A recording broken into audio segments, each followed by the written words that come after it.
Hi guys, and welcome back to Lasting Peace. As I usually say, this will be shorter, but this time I think I actually mean it. I am in my sister's house right now. I've been visiting my family for a week so far, and I have a week left. So I'm a little out of my element, but I will be here this week and next week, and we won't miss a beat. So today I actually just wanted to share a little bit of something that I heard in a church service that I went to with my sister this morning.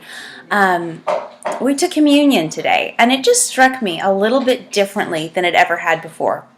And I've heard the verse 100 times in Luke and in 1 Corinthians where it's quoted as Christ saying, "This is my body given for you." And I've always taken that as it was given, for my eternal life. God or Christ gave his life so that I could have salvation and eternal life. But this time it struck me just a little bit different, and I really felt like I heard the Spirit saying, I've given you my body in exchange for yours. Because that's what it is when we give Christ our life and we choose to surrender our hearts to him. We say that we're giving him ourselves, and we receive Christ's righteousness and Christ's eternal life for us. It's an exchange.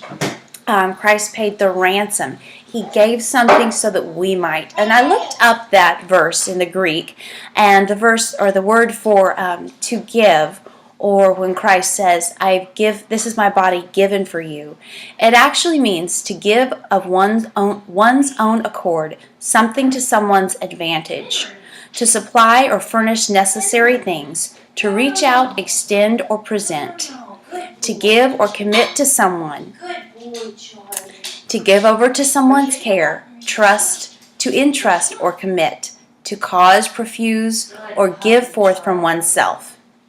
So just think about that, especially if you have dealt with body image issues and things like I have.